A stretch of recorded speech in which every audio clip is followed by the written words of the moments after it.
भक्तिवेदनं सुखसम्पदकरुणानिकेतनं व्रतदानतपः क्रियाफलं सहजानन्दगुरुं भजे सदा।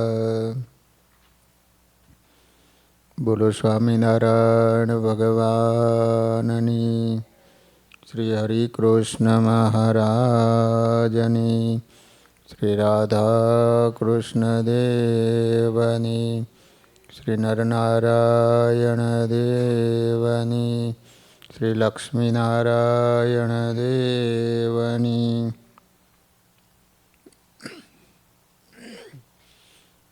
બધા જ હરિભક્તોને ઘણા ભાવથી જય સ્વામિનારાયણ. વાલા ભક્તજનો, આજે આપણે સદગુરુ વર્ય ગુરુત્તમાનંદ સ્વામીનું જીવન ચરિત્ર શ્રવણ કરવાનું છે. તામિલ દેશના એક દક્ષિણી ગોવિંદરામ નામે બ્રાહ્મણ 32 વર્ષ કાશીમાં રહી વેદ અભ્યાસ પૂર્ણ કર્યો. પછી એમના માતૃશ્રી સાથે અમદાવાદમાં આવીને રહેતા.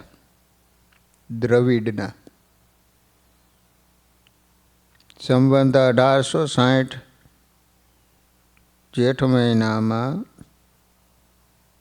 અમદાવાદ શહેરમાં સ્વામિનારાયણ ભગવાન પધાર્યા. નવા વાસમાં ઉતારો કર્યો. એ સમયે વિદ્વાન દક્ષિણી બ્રાહ્મણ ગોવિંદરામ સ્વામિનારાયણ ભગવાન સાથે વેદોક્ત પ્રશ્ન ઉત્તર કરવાના ઈરાદે 4 વેદ શસ્ત્રશાસ્ત્રના કેટલાક પ્રશ્નો લખ્યા. પછી ગોવિંદરામ સ્વામિનારાયણ ભગવાન હતા ને ત્યાં આવીને બેઠો અને કહ્યું કે તમે ભગવાન છો, માટે મારે પ્રશ્નો પૂછવા છે. ત્યારે સ્વામિનારાયણ ભગવાને કહ્યું, અમુક કાંઈ વેદશાસ્ત્ર વગેરે ભણ્યા નથી. ત્યારે વેદાંતી બ્રાહ્મણ ગોવિંદરામે વિચાર્યું કે જેને વેદનું પણ જ્ઞાન નથી એને જગત પ્રભુ કહે છે અને ભગવાન માને એ કેટલું અજ્ઞાન. આ સંકલ્પ અંતર્યામી પણ જાણી સ્વામિનારાયણ ભગવાને એક ભાટના છોકરાને બોલાયો. ભાટ કહ્યું કે ગોવિંદરામ, આ બ્રાહ્મણને પ્રશ્ન પૂછો. આ બ્રાહ્મણને પ્રશ્ન પૂછો, બાળકને, એ ઉત્તર જાણે. પછી ગોવિંદરામે ભાટના છોકરાને પ્રશ્ન પૂછ્યા. ભાટના છોકરાએ ગોવિંદરામના બધા પ્રશ્નોના ઉત્તર આપ્યા. ત્યારે વેદાંતી બ્રાહ્મણે સ્વામિનારાયણ ભગવાનને કહ્યું, તમે આ શૂદ્રને વેદ કેમ ભણાવ્યા? મહારાજ કે અમે કંઈ જાણતા નથી. ભગવાને કહ્યું, તમારા જેવા લોભી લોકોએ ભણાવ્યા છે. મહારાજ કે અમે ભણેલા નથી, ક્યાં જ ભણાવી? અમે તો વેદ ભણ્યા નથી તો કેમ ભણાવીએ? ત્યારે બ્રાહ્મણ ગોવિંદરામને વિચાર આવ્યો કે આ 4 વર્ષના બાળક પાસે અંતર્યામી શક્તિએ વેદના પ્રશ્નોના ઉત્તર કરાવ્યા તો એમનામાં કેટલું દૈવત હશે. પછી ગોવિંદરામના સંકલ્પને જાણીને સ્વામિનારાયણ ભગવાને એને સમાધિ કરાવી. બ્રહ્માના લોકમાં મોકલો. ત્યાં બ્રહ્મા પાસે 4 વેદ અને શતશાસ્ત્ર મૂર્તિમાન ઉભેલા જોયા. પછી બ્રહ્માજીએ વેદાંતી ગોવિંદરામને કહ્યું કે તમે અક્ષરધામના અધિપતિ પૂર્ણ પુરુષોત્તમ સહજાનંદ સ્વામીનો કેમ અપરાધ કર્યો?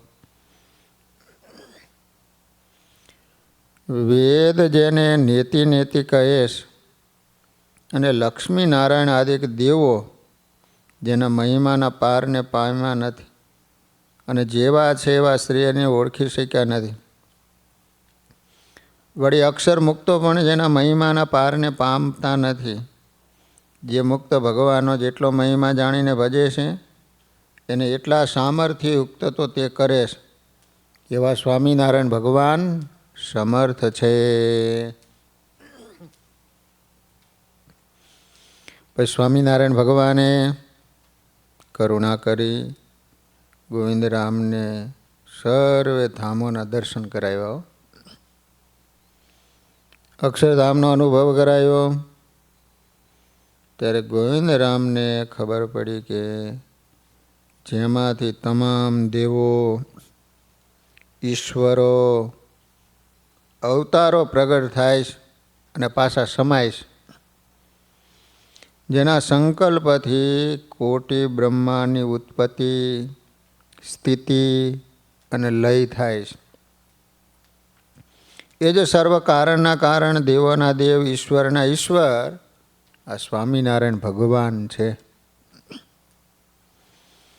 ભાઈ બ્રાહ્મણ ગોવિંદરામને શ્રી હરિ દેહમાં લાવ્યા. ત્યારે ગોવિંદરામે વિનંતી કરીને કહ્યું, જે તમારા દિવ્ય સાકાર સ્વરૂપના દર્શન થાય છે તેને કરીને એક કડાવચ્છિન્ન અનંત કોટી બ્રહ્માંડના વિષય સુખ કરતાં અનંત કોટી ગણું સુખ પ્રાપ્ત થયું છે. માટે મને તમારા શરણે રાખી સાધુની દીક્ષા આપો. ત્યારે એના માતૃશ્રી સાથે હતા. એ રડવા લાગી. એટલે સ્વામિનારાયણ ભગવાને ગોવિંદરામને સમજાવીને કહ્યું, તમારી માતૃશ્રી જીવે ત્યાં સુધી ઘેર રહી એમની સેવા કરો, પછી અમારી પાસે આવજો, ત્યારે તમને સાધુ કરીશું. પછી ગોવિંદરામ વર્તમાન લઈ સ્વામિનારાયણ ભગવાનનો આશરો કરી પોતાના ઘરે ગયા. સ્વામિનારાયણ ભગવાનની આજ્ઞા મુજબ 4 વર્ષ સુધી એના માતૃશ્રીની સેવા કરી. જ્યારે ગોવિંદરામના માતૃશ્રીનો અંતકાળ આવ્યો ને ત્યારે સ્વામિનારાયણ ભગવાન દર્શન આપી અને ધામમાં તેડી ગયા. ગોવિંદરામે એના માતૃશ્રીની અંતિમ ક્રિયાઓ કરી. પછી તરત જ ઘરબારનો ત્યાગ કરી મુમુક્ષુ વિદ્વાન બ્રાહ્મણ ગોવિંદરામ સ્વામિનારાયણ ભગવાનની પાસે ગઢપુર આવ્યા. શ્રી હરિ ગોવિંદરામની મુમુક્ષુતા અને ભગવદ ભક્તિ જોઈને ખૂબ રાજી થયા. ગોવિંદરામની મુમુક્ષુતા, ભગવાનને પામવાની તમન્ના અને સત્સંગનો ખપ જોઈને ભગવાન રાજી થયા. સંવંત 1864 અષાઢ સુદ બીજ તારીખ 4/7/1808 સોમવારે ગઢપુરમાં રથયાત્રાના પાવન પ્રસંગે સ્વામિનારાયણ ભગવાને ગોવિંદરામને ભાગવતી મહાદીક્ષા આપી અને નાનપણથી શ્રેષ્ઠ સદગુરુ જેવું જ્ઞાન ધરાવતા સંતનું નામ ગુરુત્તમાનંદ સ્વામી આવું સાર્થક નામ રાખ્યું.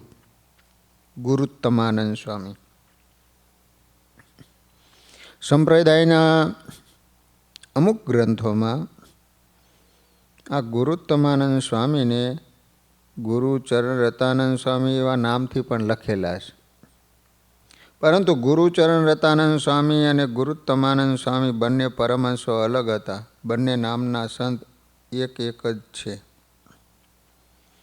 ગુરુચરણ રતાનંદ સ્વામીએ હિંમતનગર, પેથાપુર, ઈડર, શિરોહી વગેરે ગામોમાં ત્યાંના રાજા સહિત અનેક લોકોને સત્સંગ કરાયો હતો.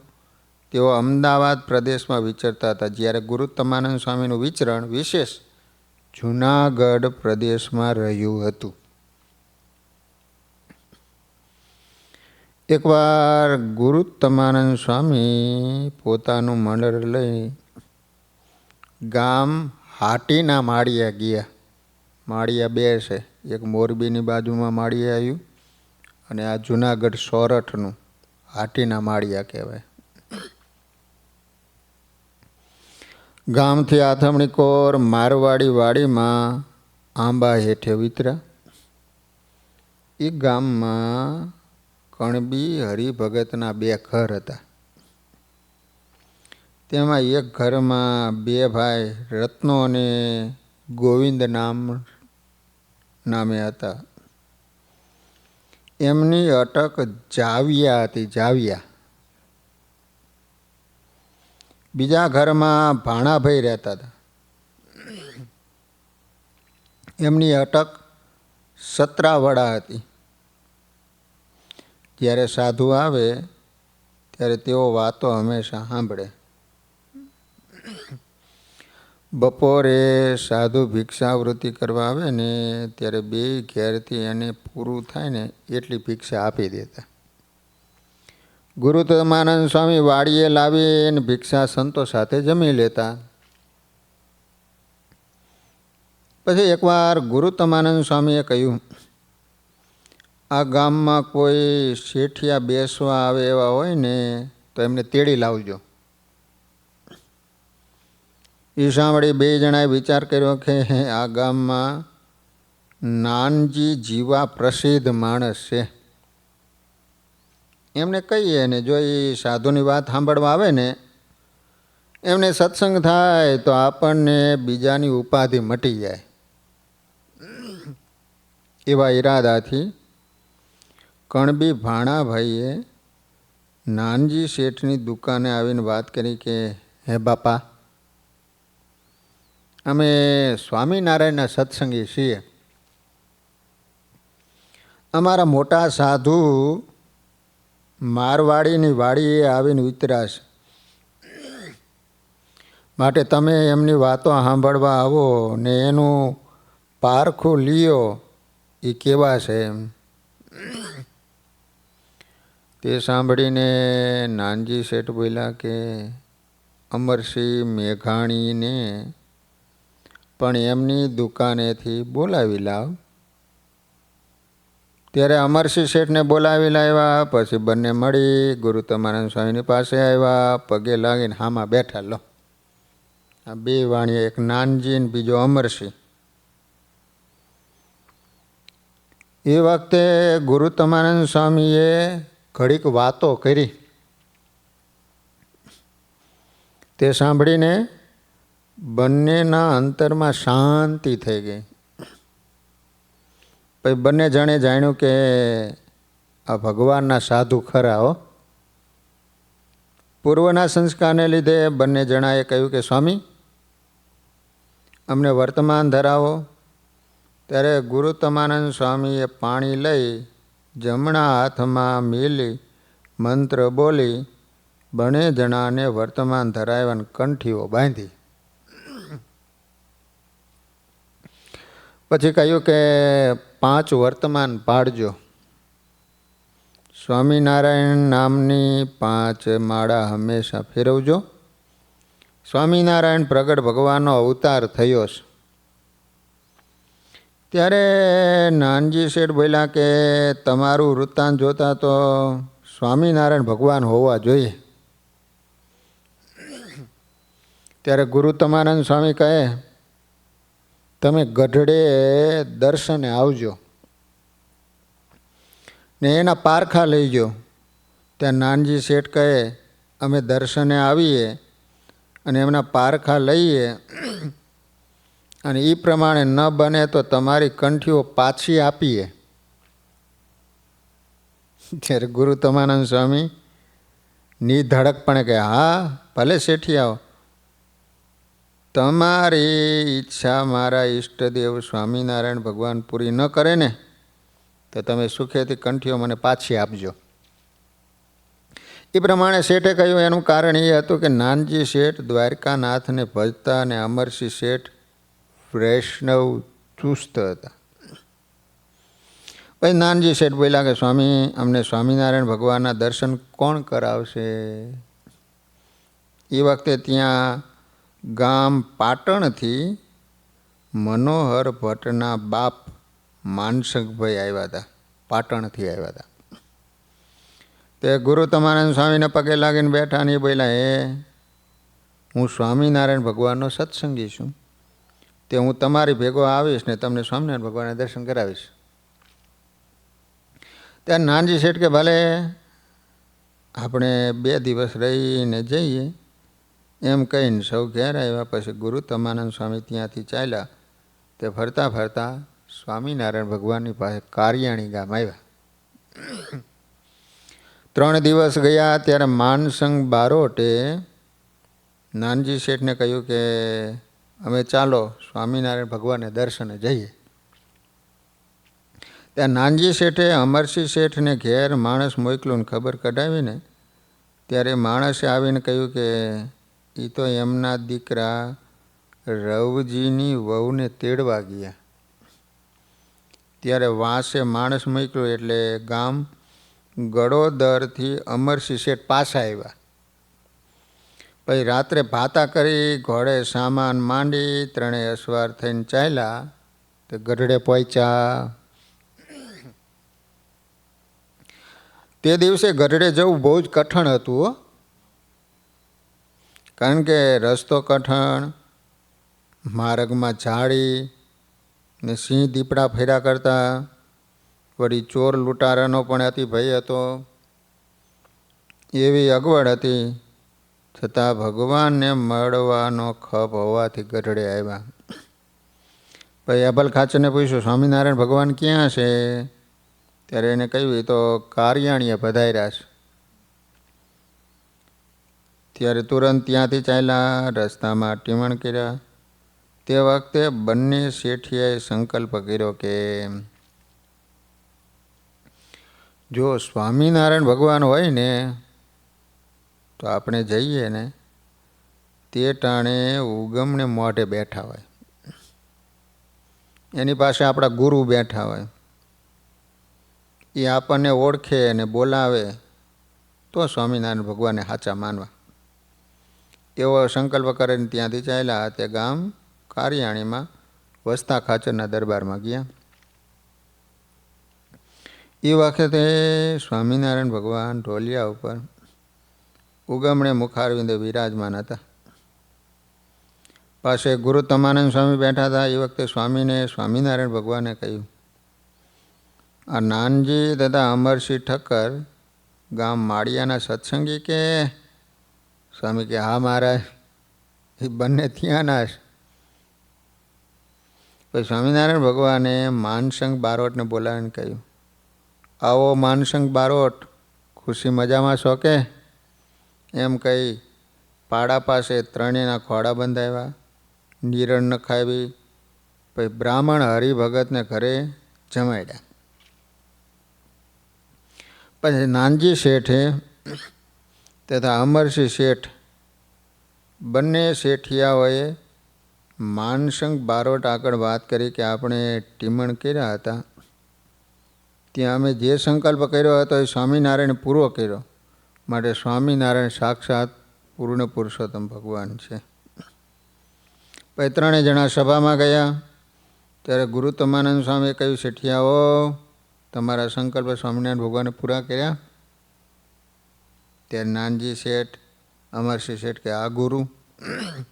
પછી સ્વામિનારાયણ ભગવાને વિનંતી કરતાં કહ્યું કે હે મહારાજ, તમે અમારે ગામ માળીએ પધારો. શ્રી હરિકાએ અમે વનમાં ફરતા ફરતા પ્રભાસ પાટણ થઈને ચાલ્યા. તે તમારા ગામમાં સોસરા ચાલ્યા હતા.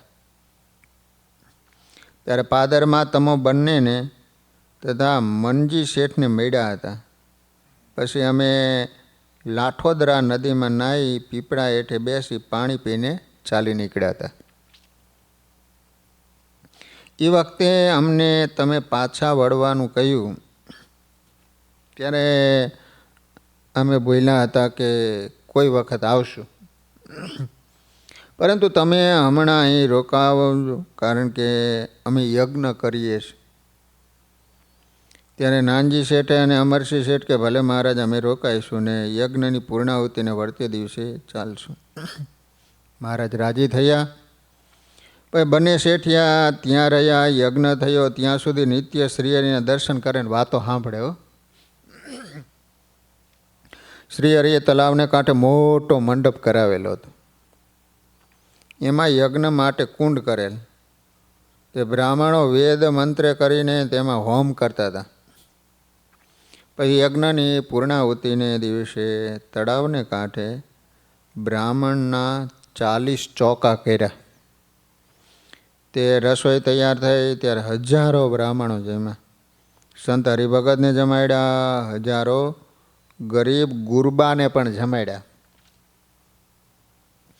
પછી સ્વામિનારાયણ ભગવાનને બ્રાહ્મણોને દક્ષિણા આપી. એમાં યજ્ઞ નિર્વિઘ્ન થયો અને માળિયાના સત્સંગી નાનજી શેઠ તથા અમરસિંહ શેઠને અને માનસંગ બારોટને બ્રહ્મચારીને ચોકે હંમેશા જમાડતા. પછી ચાલતી વખતે નાનજી શેઠે અને અમરસિંહ શેઠે સ્વામિનારાયણ ભગવાનને પોશાક ધરાયો. ફૂલના હાર પહેરાવી, આરતી ઉતારી, પગે લાગ્યા. સર્વે સંતને પણ પગે લાગ્યા. પછી સ્વામિનારાયણ ભગવાને કહ્યું કે હે મહારાજ, અમારે ગામ અમારા ગુરુને ફરીવાર મોકલજો. તે સ્વામિનારાયણ ભગવાન કહે ભલે મોકલીશું. પછી 3 જણા ચાલ્યા, તે માળીએ પહોંચ્યા. પછી સ્વામિનારાયણ ભગવાને ગુરુ તમાનંદ સ્વામીને આજ્ઞા કરી કે તમારે માળીએ જાવું. ત્યારે ગુરુ તમાનંદ સ્વામી પોતાનું મંડળ લઈને માળીએ પધાર્યા. ત્યારે એમને ઉતરવા માટે એકાંતનું એક ઘર કાઢી આપ્યું. એમાં સર્વે સંત ઉતર્યા. પછી ગામના કેટલાક માણસ બેસવા આવતા. એમને ગુરુ તમાનંદ સ્વામીએ વાતો કરીને સત્સંગ કરાયો. તેથી 2-4 ઘર હાટીના પણ સત્સંગી થયા. એ વખતે ગુરુ તમાનંદ સ્વામી પાસે ઠક્કર હતા મનજી, એ બેસવા આવતા. તેથી એમને સત્સંગ થયો અને એમને સ્વામીના હાથના વર્તમાન થયા.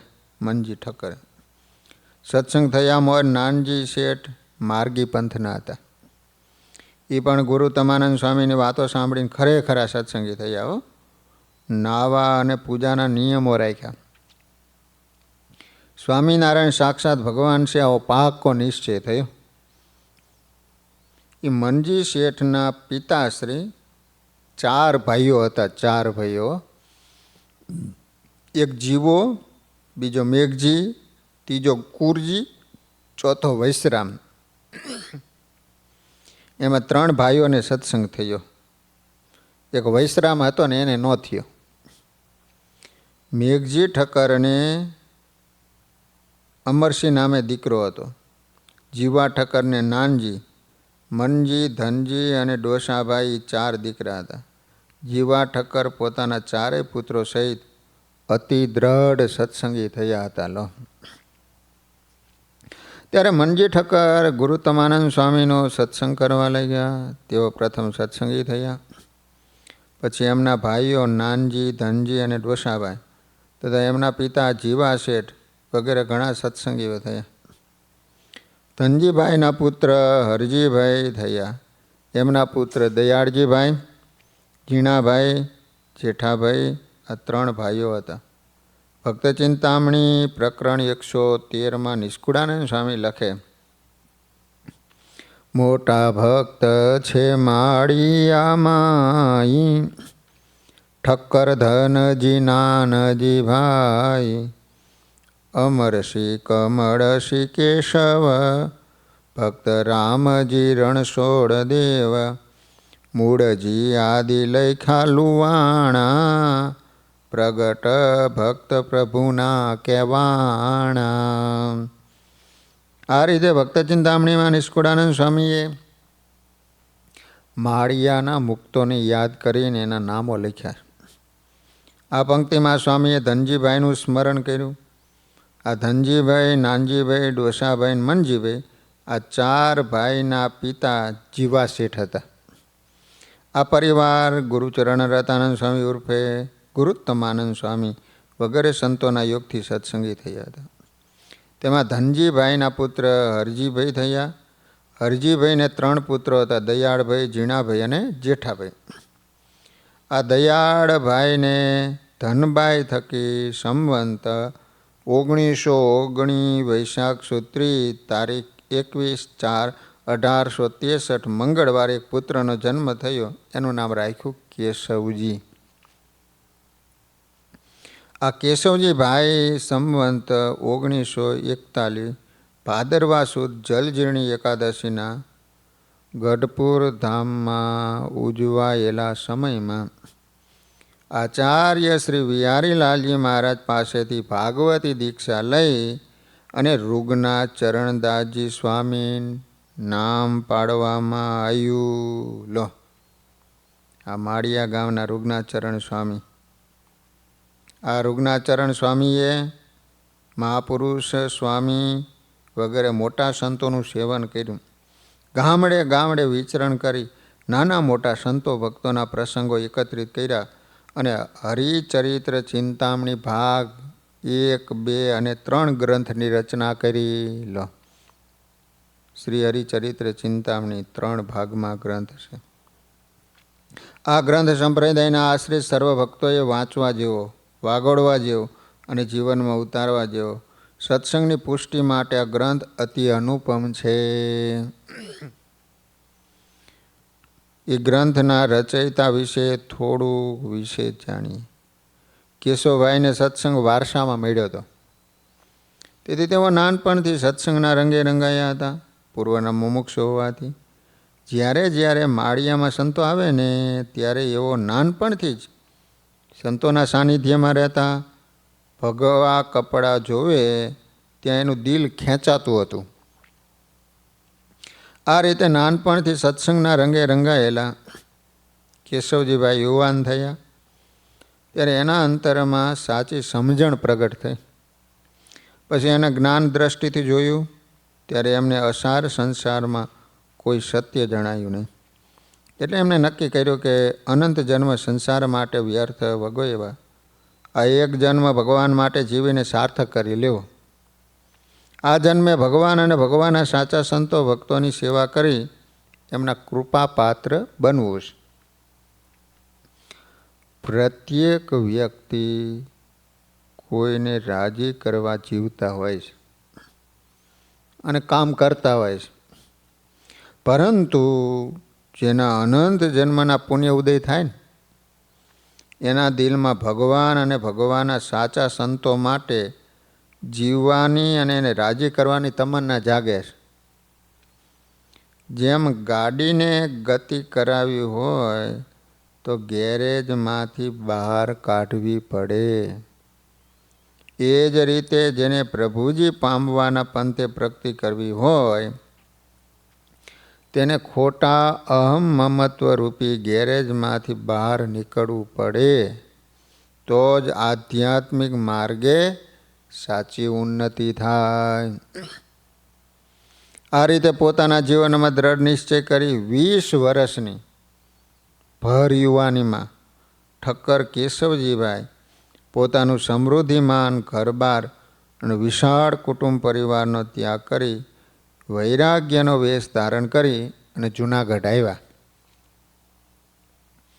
ભગવા રંગે જેમનું હૈયું રંગાયું હતું એવા કેશવજીભાઈ જૂનાગઢમાં મહાપુરુષદાસજી સ્વામીના શિષ્ય રામસુખદાસજી સ્વામીને મળ્યા અને કહ્યું, મારે ભગવાન અને સંતોની સેવા કરવા સંત બનવું છે. અનેક દેહ સંસારને અર્પણ કર્યા. આ એક દેહ સ્વામિનારાયણ ભગવાનને સમર્પણ કરીને સાર્થક કરવો છે. પછી રામસુખદાસજી સ્વામી કેશવભાઈનું કાંડું ઝાલી એમને ગુરુદેવ મહાપુરુષદાસજી સ્વામીની પાસે લાવ્યા. મહાપુરુષદાસજી સ્વામીએ આ કિંમતી હીરાનું નૂર પારખ્યું. એમને પાર્ષદ બનાવી પોતાના મંડળમાં રાખ્યા.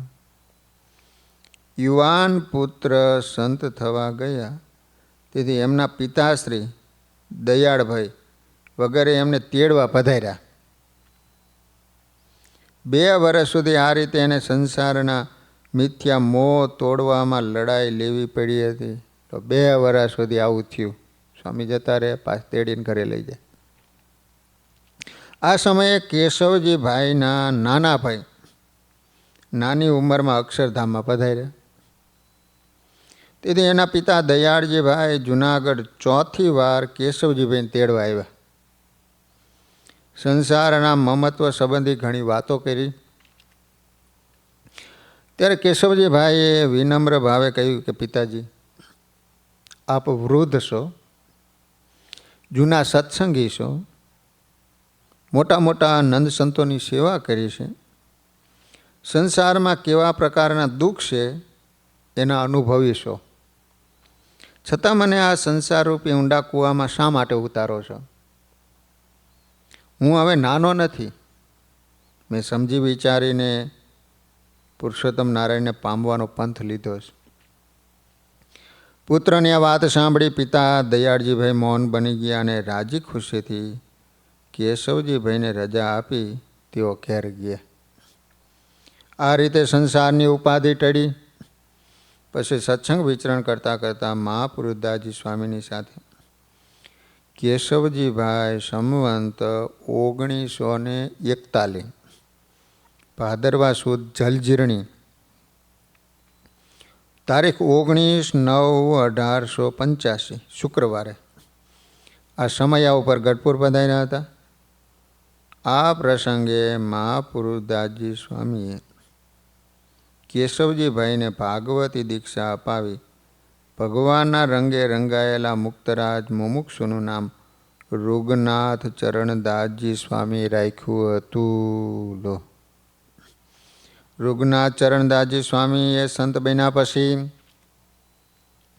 3 વાત પોતાના જીવનમાં સુદ્રઢ કરીને રાખી હતી. એક, ગુરુની આજ્ઞા મરજીમાં રહી તપ ત્યાગ વગેરે રાખી ગુરુદેવ અને મોટા સંતોને અતિ પ્રસન્ન કરવા, પહેલું. બીજું, મર્યાદામાં રહીને આ દેહથી થાય એટલી સત્સંગની સેવા કરવી. સત્સંગને અર્થે ચંદનની પેઠે શરીરને ઘસી નાખવું. ત્રીજું, જીવનભર ધ્યાન ભજનનો ખૂબ જ અભ્યાસ રાખવો. સ્વામી સ્પષ્ટ સમજતા હતા કે તનની સાર્થકતા સેવામાં છે અને મનની સાર્થકતા ભગવાનમાં રહેવામાં છે. આ રીતે આ 3 વાત પોતાના જીવનમાં આત્મસાત કરી. તેથી સદગુરુ રૂગનાથ ચરણદાસજી સ્વામી મણિ જેવા સંત બન્યા હતા. દરેક મુમુક્ષુ ભક્તો સત્સંગમાં આવ્યા પછી આ 3 વાતનું અનુસંધાન રાખવું જોઈએ. તો જીવનમાં છતાં દે ધન્યતા અને પૂર્ણતા અનુભવાય. જો આ રીતે આપણે ન રહીએ ને તો આપણને જ આપણા જીવનથી સંતોષ ન થાય અને આપણું જીવન બીજા માટે પણ બોજારૂપ નીવડે. માટે રૂગનાથ ચરણદાસજી સ્વામીના જીવનમાં આત્મસાત કરેલી આ 3 વાતોને આપણે જીવનમાં ઉતારી આપણા મનુષ્ય જન્મને સાર્થક કરીએ. ભગવાન અને મોટા સંતોની પ્રસન્નતારૂપી દિવ્ય કમાણી કરી જીવનને પૂર્ણ કામ બનાવીએ. કુરજીભાઈના વંશજો ડારી આદરી ગામમાં રહેવા ગયા. તેઓ પણ દ્રઢ સત્સંગી છે. ધનજીભાઈનો પરિવાર ખમીદાણા આદિકમાં રહે છે. તેઓ પણ પાકા સત્સંગી છે. આ પ્રમાણે શ્રી ગુરુ તમાનંદ સ્વામીએ હાટીના માળિયામાં ઘણાયને સત્સંગી કર્યા. ધનજીભાઈએ પ્રથમ ભગવાન મળવા માટે શાલિગ્રામને નવરાવીને 1.25 લાખ તુલસી પત્ર ચડાવ્યા હતા શાલિગ્રામને. ત્યારે એને વિષ્ણુ ભગવાને દર્શન દઈને કહ્યું હતું કે પ્રગટ ભગવાન સ્વામિનારાયણ ગઢડે છે. ત્યારે સ્વામિનારાયણ ભગવાનના દર્શન કરવા ગઢડે ગયા હતા. એ સમયે શ્રી હરિએ કહ્યું કે કેમ ધનજી ઠક્કર, તમે વિષ્ણુ ભગવાનને 1.25 લાખ તુલસી પત્ર ચડાવ્યા હતા, ત્યારે એને પ્રસન્ન થઈને તમને દર્શન દઈને અહીં આવવા કહેલ, તેથી તમે અહીં આવ્યા છો ને? ત્યારે ધનજીભાઈ કે હા. પછી સ્વામિનારાયણ ભગવાનના હાથે વર્તમાન ધરાવે દ્રઢ સત્સંગી થયા હતા. એ વખતે સ્વામિનારાયણ ભગવાને એને સમાધિ કરાવી અક્ષરધામના દિવ્ય સિંહાસન ઉપર બેઠેલા એવા પોતાના દર્શન કરાવ્યા, સમાધિમાંથી જગાડ્યા. ત્યારે ધનજીભાઈને પાકો નિશ્ચય થયો. પછી સ્વામિનારાયણ ભગવાને એક સાધુને સમાધિ કરાવી, એના હાથ ઉપર સળગતો અંગારો મૂક્યો. તે જોઈ ધનજીભાઈએ સ્વામિનારાયણ ભગવાને કહ્યું, એ સાધુનો હાથ દાઝી જશે. ત્યારે સ્વામિનારાયણ ભગવાન કહે, એ દેવતા ઉતારી નાખો. ત્યારે ધનજીભાઈએ સાધુના હાથ ઉપરથી અંગારો ઉતારી નાખ્યો. તે જ ઘડીએ તે સાધુ સમાધિમાંથી જાગ્યા. એમ સ્વામિનારાયણ ભગવાને સભામાં ચમત્કાર બતાવ્યો. તે ધનજીભાઈએ નજરે નિહાળ્યો. આ રીતે ગુરુત્તમાનંદ સ્વામી દ્વારા હાટીના માળિયા વગેરે ઘણા ગામોમાં સત્સંગ થયો. સ્વામિનારાયણ ભગવાન ધામમાં ગયા પછી આ ગુરુત્તમાનંદ સ્વામી ગઢપુર ધામમાં વિશેષ રહેતા હતા. ગુરુત્તમાનંદ સ્વામીએ બોટાદ, સારંગપુર, કારિયાણી, કરિયાણા, સુંદરિયાણા, બગડ વગેરે ગામોમાં ફરી ઘણા લોકોને સત્સંગી કર્યા હતા. સંવંત 1898ની સાલમાં મહાસુદ પૂનમ તારીખ 25/2/1842 શુક્રવારના રોજ ગઢપુરમાં તેઓ અક્ષરવાસી થયા. આ રીતે દ્રવિડ દેશના ગોવિંદરામ નામના બ્રાહ્મણ અમદાવાદમાં એની માની સાથે રહેવા આવ્યા. ભગવાનના દર્શન થતાં સત્સંગી બન્યા અને સાધુ બનાવ્યા. ગુરુત્તમાનંદ સ્વામી નામ રાખ્યું અને ઘણા ગામોમાં સત્સંગ કરાયો. સહજાન સ્વામી મહારાજની જય.